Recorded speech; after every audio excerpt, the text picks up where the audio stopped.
Halo, apa kabar semua? Saya Lee Kuek Hui, boleh panggil saya Miss Lee. Video ini adalah berkenaan dengan bab 5, teori pengeluaran dan kos. Subtopik dia adalah 5.3 iaitu ekonomi bidangan, di mana fokusnya adalah berkenaan dengan 5.3.2 iaitu ekonomi bidangan luaran. Untuk bab 5 ini, kita mempunyai 3 subtopik yang utama.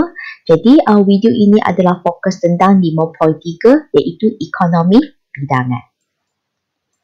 Okey, berkenaan dengan ekonomi bidangan, kita ada ekonomi bidangan. Ingat, dia adalah perkara yang baik. Okey, so ingatlah, baik itu dari segi kecekapan dan kita juga akan kaji dari segi cost per unit. Okey, jadi ekonomi bidangan itu, kita ada ekonomi bidangan dalaman. Dalaman itu adalah berkenaan dengan sesebuah firma sahaja. Dan selain daripada itu, kita juga ada ekonomi bidangan luaran. So, luaran ini berkenaan dengan industri. Okey, seterusnya kita juga ada disekonomi ataupun tak ekonomi bidangan. Ingat, dia adalah perkara yang tak baik punya. Okey, juga sama yang tak baik itu kita akan kaji dari segi kecekapan serta cost per unit dia. Okey, di mana dia adalah merangkumi tak ekonomi bidangan dalaman. Dalaman bermaksud hanya sesebuah firma sahaja. Dan seterusnya kita juga ada tak ekonomi bidangan luaran yang berkenaan dengan industri. Jadi sekarang kita cuba tengok apa itu ekonomi bidangan. Jadi yang ini dia adalah merangkumi dalaman serta luarannya. Okey, jadi kita cuba tengok definisi dia. Perkara yang baik, ingat, kait dengan kecekapan dan juga cost per unit.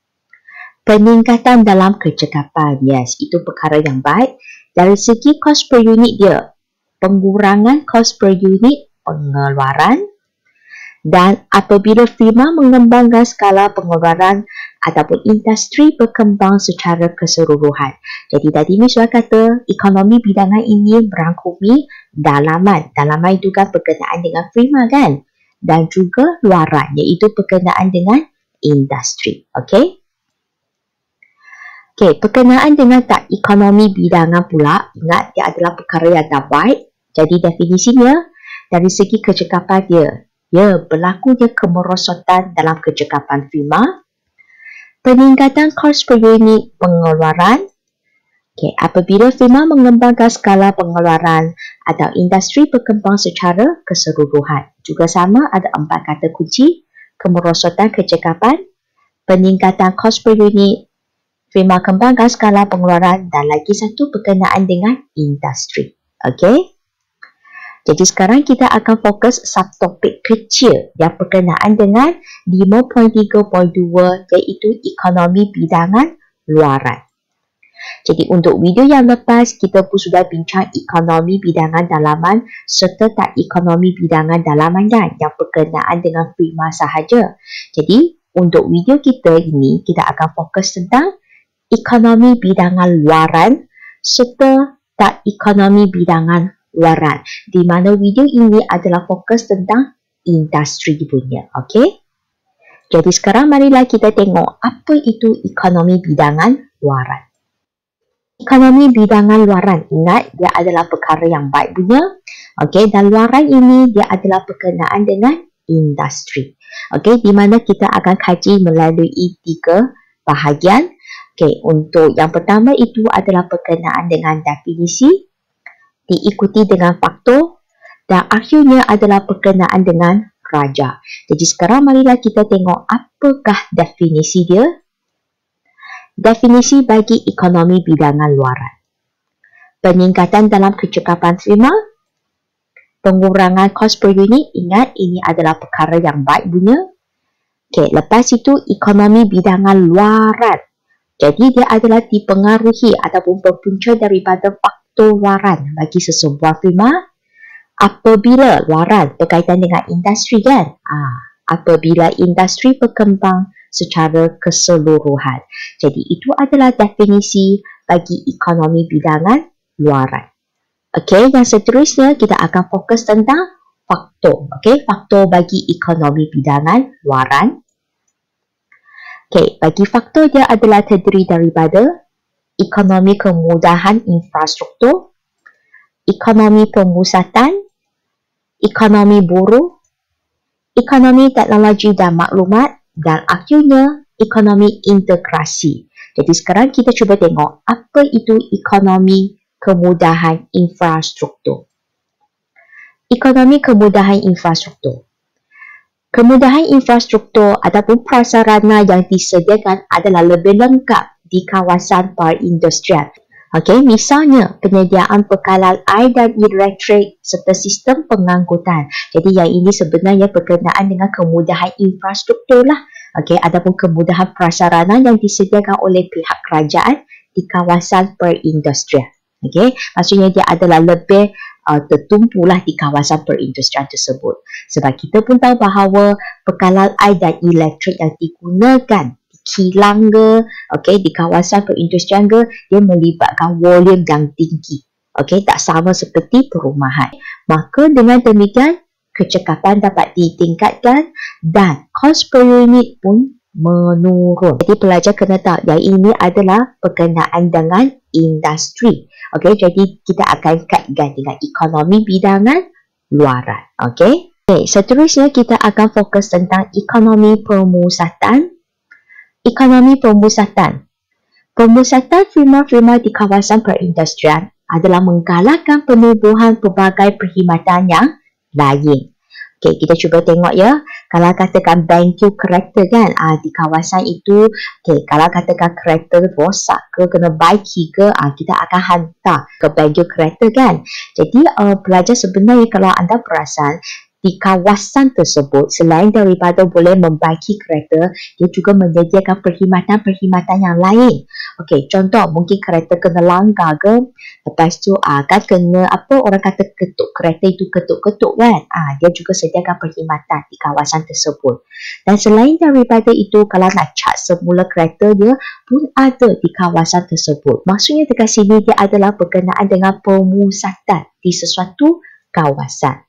Dan kita boleh kata bahawa bekalan input pun adalah lebih mudah diperoleh akibat perkembangan industri. Okey, jadi itu maksudnya ditumpukanlah di kawasan tersebut sahaja. Okey, dengan demikian kecekapan meningkat dan kos per unit dia pun akan menurun. Okey, seterusnya kita fokus tentang ekonomi buruh. Okey, berkenaan dengan ekonomi buruh. Perkembangan industri menggalakkan pembangunan dan latihan tenaga buruh. Okey, so yang ini berkenaan dengan buruh lah. Maksudnya sesebuah industri itu berkembang. Okey, akan menyebabkan kita tawarkan latihan ke yang banyak lah. Okey, kita cuba tengok huraian yang seterusnya. Pembangunan ICT menggalakkan ramai orang pelajar mengikuti kursus ICT yang ditawarkan oleh institusi pendidikan.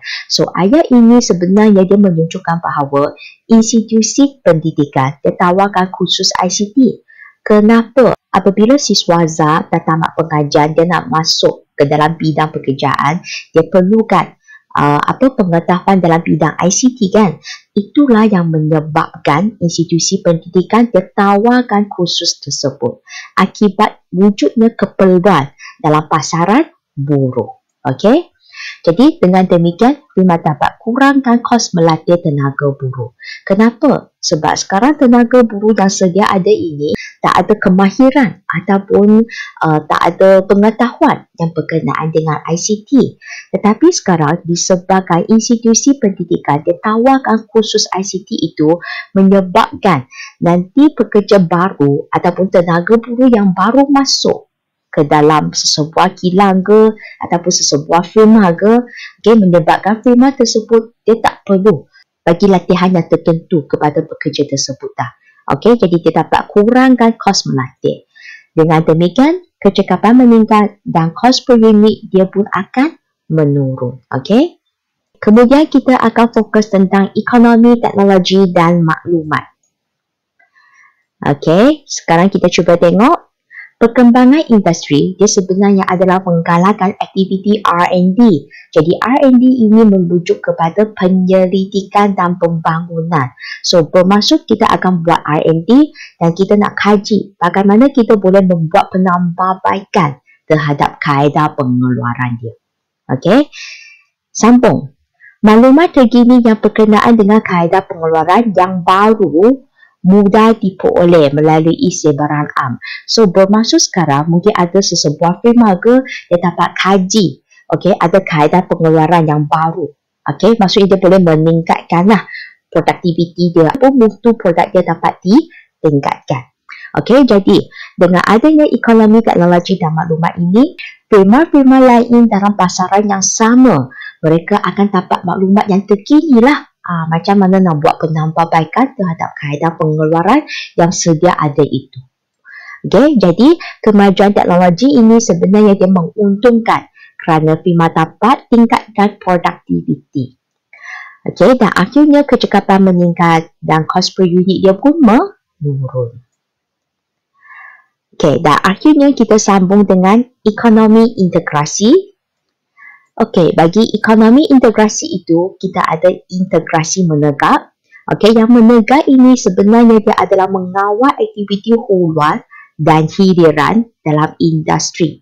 Okey, contoh seperti KFC Holding Malaysia Berhad. Okey, sambung. Selain daripada integrasi menegak, kita juga ada integrasi mendata. Dan integrasi mendata ini dia adalah melalui pengumpulan modal yang besar. Contoh, penggabungan bank. Okey, modal dekat sini sebenarnya dia adalah merujuk kepada pengumpulan dana. Okey, dana ya. Ekonomi integrasi ini sebenarnya nanti dia akan menyebabkan kecekapan yang meningkat serta dia boleh menurunkan kos per unit. Jadi sekarang Miss akan terangkan dengan lebih lanjut apa itu integrasi menegak dan apa itu integrasi mendata. Okey, ekonomi integrasi menegak. Okey, kan tadi kata KFC Holding Malaysia Berhad kan? Okey, kita cuba tengok menegak. Tadi sudah tahu aktiviti huluan dan hiliran kan? Okey, aktiviti huluan apa itu sebenarnya? Okey, jadi aktiviti huluan ini dia adalah aktiviti yang berasaskan sumber asli. Okey, jadi sumber asli ini dia adalah merujuk kepada galian, tanaman dan ternakan. Okey, merujuk kepada bahan mentah lah atau input. Okey, contohnya, ayam mas dia bekalkan ayam sebagai input untuk ayam goreng bagi restoran KFC. Jadi, ayam yang dibekalkan oleh ayam mas itu sebagai input. Okey, jadi ini adalah aktiviti huluan. Okey, yang awal punya.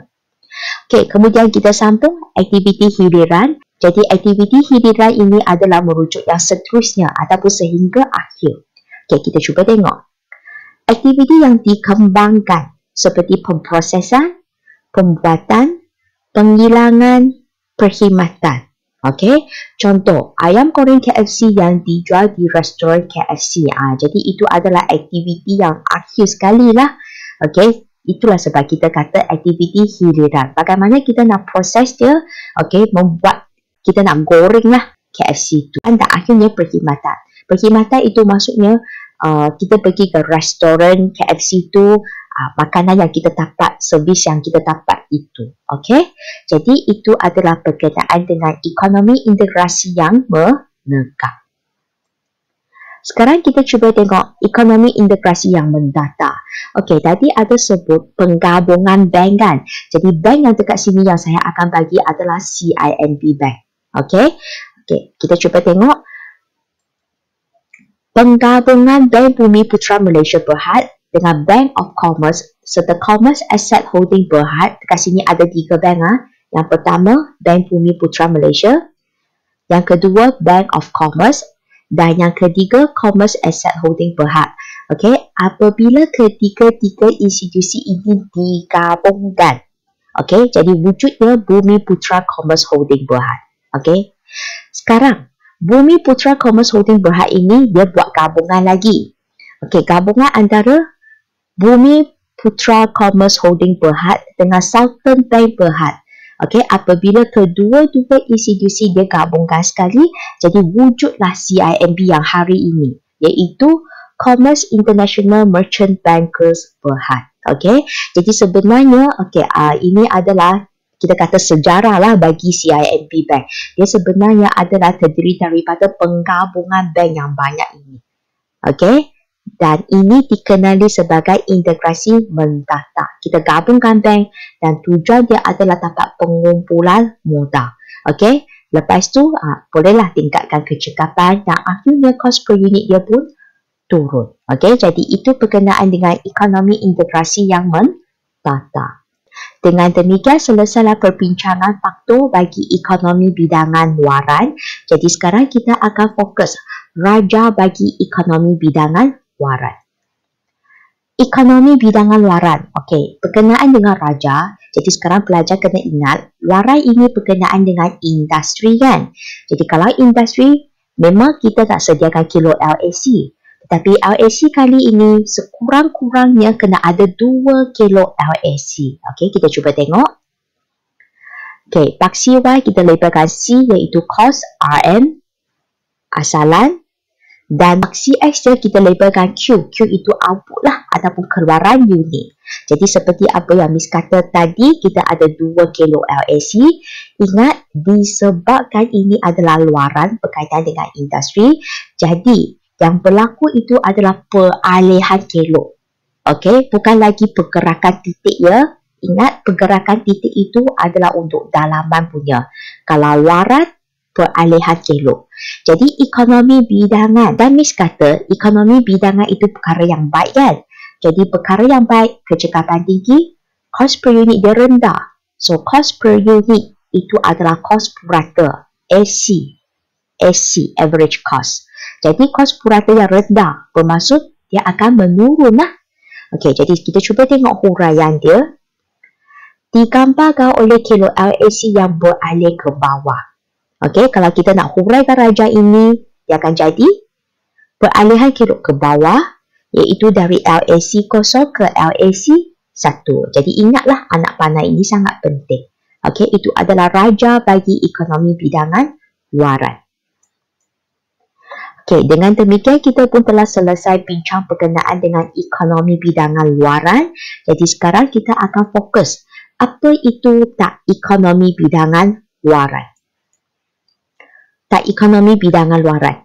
Okey, ingat tak ekonomi bidangan perkara yang tak baik punya. Okey, dan luaran ini dia adalah merujuk kepada industri. Okey, nanti kita akan fokus dari segi definisi, faktor dan juga raja dia. Jadi marilah kita tengok apakah definisi bagi tak ekonomi bidangan luaran. Definisi tak ekonomi bidangan luaran yang tak baik ya. So, dapat itu maksudnya berlaku kemerosotan dalam kecekapan firma, peningkatan kos per unit. So, ini adalah merujuk perkara yang tidak baik ataupun tidak bagus untuk pengeluar. Okey? Yang berpunca daripada faktor luaran, disebabkan dekat sini dia sudah bagi tahu luaran kan. Jadi faktor itu berkenaan dengan faktor luaran lah. Dan luaran ini berkenaan dengan industri. Okey. Apabila industri berkembang secara keseluruhan. Jadi itu adalah definisi bagi tak ekonomi bidangan luaran. Jadi sekarang kita akan fokuskan apakah faktor bagi tak ekonomi bidangan luaran. Faktor dia ada 2 sahaja. Yang pertama itu berkenaan dengan masalah kesesakan dan lagi satu itu adalah berkenaan dengan kekurangan faktor pengeluaran. Jadi sekarang marilah kita tengok apa itu masalah kesesakan. Masalah kesesakan. Penumpukan firma-firma di sesuatu kawasan perindustrian menyebabkan kesesakan berlaku. Okey, kan tadi masa kita bincang berkenaan dengan ekonomi kemudahan infrastruktur dan ekonomi pemusatan, kita kata semua firma akan kumpul di satu kawasan yang sama kan? Okey, jadi sekarang perkara yang tak baik itu, dia akan menyebabkan kesesakan berlaku. Sebab semua firma berada di tempat yang sama. Kita cuba tengok. Okey, banyak firma kat sini. Ini pun satu contoh lagi. Kesesakan. Okey, jadi dekat sini, kemudahan infrastruktur seperti bekalan air dan elektrik adalah tidak mencukupi. Dia ada kemudahan tersebut.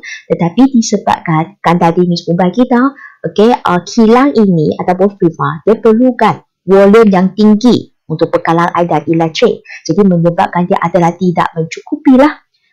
Demi menampung keperluan firma. Jadi firma mungkin menghadapi masalah dari segi itu.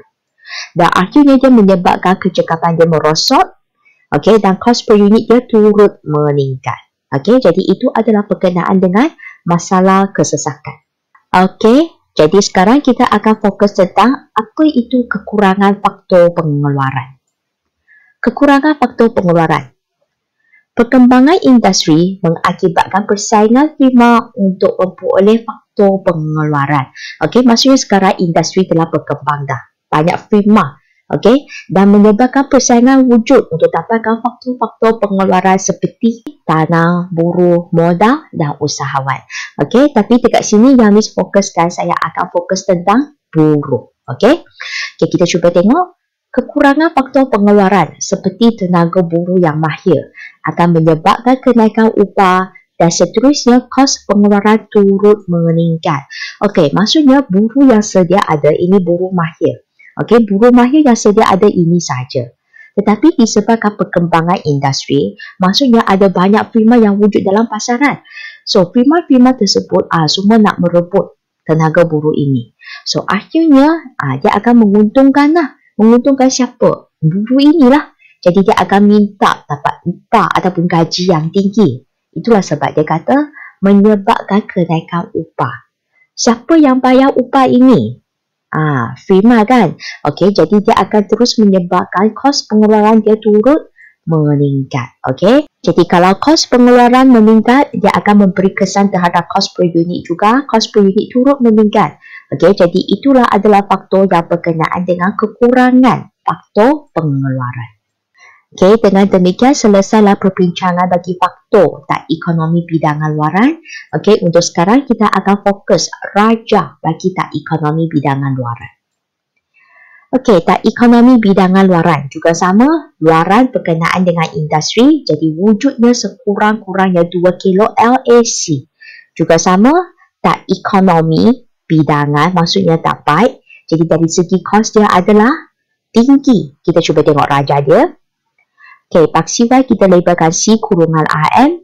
Lepas tu asalan. Dan paksi X dia output ataupun keluaran. So Q unit. Okey, kita cuba tengok ada 2 kilo LAC dekat sini. Okey, jadi tadi Miss Suah kata tak ekonomi bidangan itu kos per unit dia meningkat kan? Sebab dia perkara yang tak baik kepada pengeluar. Jadi kos per unit dia meningkat. Nampak anak panah dia yang menunjuk dia meningkat punya. Okey, jadi kita cuba tengok. Digambarkan oleh kilo LAC yang beralih ke atas. Okey, kita cuba tengok macam mana kita nak huraikan raja ini. Peralihan kilo itu merujuk kepada kilo LAC lah. Kilo ke atas iaitu dari LAC 0 ke kilo LAC 1. Okey, jadi itu adalah huraian raja bagi tak ekonomi bidangan luaran. Kesimpulannya, okey, tadi memang kita fokus tentang ekonomi bidangan luaran dan juga tak ekonomi bidangan luaran, dan aspek yang kita kaji adalah berkenaan dengan definisi, faktor dan juga raja. Okey, kita cuba tengok definisi dia untuk ekonomi bidangan luaran. Kecekapan tinggi, kos purata dia rendah sebab dia adalah perkara yang baik. Luaran berkenaan dengan industri. Apabila industri berkembang secara keseluruhan. Okey, banding dengan tak ekonomi bidangan luaran pula, tak ekonomi bidangan yang tak baik punya, kecekapan dia rendah, kos purata dia tinggi, dan luaran industri. Industri berkembang secara keseluruhan. Okey, kita sambung dari segi faktor. Faktor bagi ekonomi bidangan luaran terdiri daripada ekonomi kemudahan infrastruktur, diikuti dengan ekonomi pemusatan, ekonomi buruh, ekonomi teknologi dan maklumat, dan akhirnya ekonomi integrasi. Bagi tak ekonomi bidangan luaran, faktor dia hanya ada 2 sahaja, iaitu masalah kesesakan dan lagi satu kekurangan faktor pengeluaran. Okey, kemudian pelajar pun sudah tengok dari segi raja.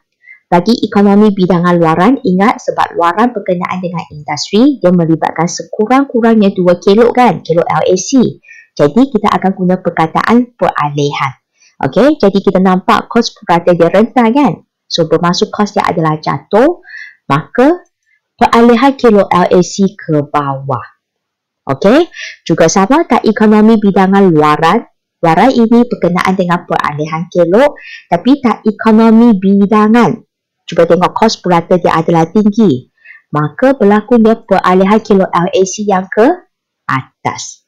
Okay? Jadi itu adalah perbezaan ataupun perbandingan bagi ekonomi bidangan luaran dan juga tak ekonomi bidangan waran. Okey, jadi setakat ini macam mana? Boleh faham kan? Penerangan Miss cukup jelas kan? Okey, kalau anda suka penerangan Miss dan rasa penerangan Miss sangat bagus dan memudahkan pemahaman anda, jangan lupa subscribe channel saya ya. Okey, jadi sekarang marilah kita masuk sesi soal jawab. Sesi soal jawab. Okey, soalan yang pertama. Apakah definisi tak ekonomi bidangan? Okey, cuba fikirkan 4 kata kunci itu. Okey, jadi tak ekonomi bidangan bermaksud dia adalah perkara yang tak baik. Jadi yang tak baik itu dia adalah merujuk kepada dari segi kecekapan dia adalah jatuh ataupun merosot. Jadi kita nampak kemerosotan kecekapan firma. Okey, selain daripada kecekapan, kita juga tengok dari segi cost per unit. Okey, di mana cost per unit dia adalah tinggi. Jadi dia ada mention kat sini membawa kenaikan cost per unit. Okey, lepas itu tak ekonomi bidangan. Okey, dia tak tekankan sama ada dalaman ataupun luaran kan. So bermaksud dia mesti merangkumi firma dengan industri, kedua-dua sekali. Okey, jadi kita boleh nampak apabila firma mengembangkan skala pengeluaran atau industri berkembang secara keseluruhan. Okey, jadi kata kunci dia dekat sini kemerosotan kecekapan, kenaikan cost per unit, okey, firma kembangkan skala pengeluaran dan lagi satu industri berkembang. Okey, kita sambung dengan soalan yang seterusnya. Apakah definisi ekonomi bidangan luaran?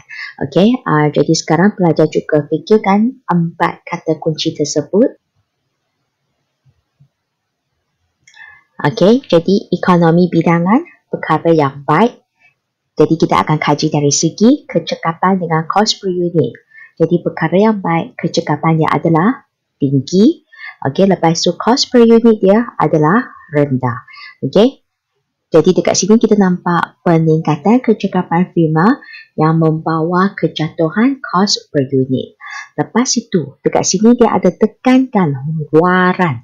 Jadi luaran itu adalah disebabkan oleh faktor luaran. Okey, dan luaran ini berkenaan dengan industri kan. Okey, jadi pelajar kena kaitkan dengan industri. Jadi kita dekat sini akan tekankan bahawa apabila industri berkembang secara keseluruhan. Okey. Kita sambung dengan soalan yang seterusnya. Bagi tak ekonomi bidangan luaran, okey, berlakunya peralihan kelok LAC. Okey, jadi luaran ini bermaksud berkenaan dengan industri. Dengan reti kata lain, kita mempunyai sekurang-kurangnya 2 kelok LAC. Itulah sebab dia kata berlakunya peralihan kelok. Jadi sekarang pelajar kena tentukan sama ada kelok LAC itu dia beralih ke atas ataupun beralih ke bawah. Okey, cuba fikirkan tak ekonomi bidangan. Baik ke tak baik tu. Okey, kaitkan dengan peralihan kelok. Okey, jadi tak ekonomi bidangan perkara yang tak baik. So yang tak baik itu maksud dari segi cost per unit dia adalah tinggi. Maka kelok LAC, AC itu average cost purata jangka panjang. Jadi dia akan beralih ke atas. Okey. Okay, soalan yang terakhir. Berkenaan dengan ekonomi integrasi. Okey, jadi yang ini adalah berkenaan dengan faktor bagi ekonomi bidangan luaran. Salah satu faktor lah. Okey, terdapat 2 integrasi iaitu integrasi apa dan integrasi apa. Okey, cuba fikirkan jawapan anda.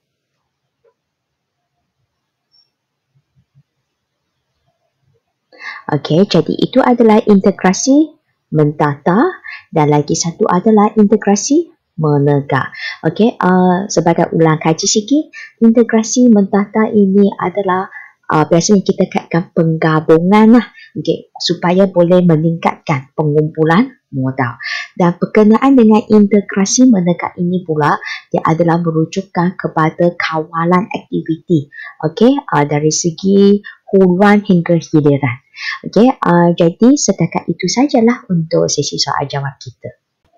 Okey, dengan demikian selesailah perbincangan bagi subtopik kecil yang berkenaan dengan 5.3.2 iaitu ekonomi bidangan warat. Untuk video yang seterusnya, Miss akan fokus tentang subtopik kecil yang berkenaan dengan 5.3.3 iaitu ekonomi bidangan dan kos purata jangka panjang. Sekiranya anda suka video saya, jangan lupa subscribe channel saya, like dan sharekan video ini kepada rakan-rakan anda. Jikalau ada terdapat sebarang pertanyaan bahagian yang anda kurang jelas, boleh tinggalkan di ruangan komen. Nanti Miss akan baca komen anda dan memberi respon terhadap komen yang anda tinggalkan itu. Okey? Terima kasih atas sokongan anda. Saya Lee Kwek Hui. Saya merupakan pensyarah ekonomi dari College Matrikulasi Perak. Saya juga merupakan peserta bagi Akademi YouTuber Guru Malaysia. Terima kasih kerana menonton video ini dan kita jumpa lagi pada video yang seterusnya. Okey? Bye-bye.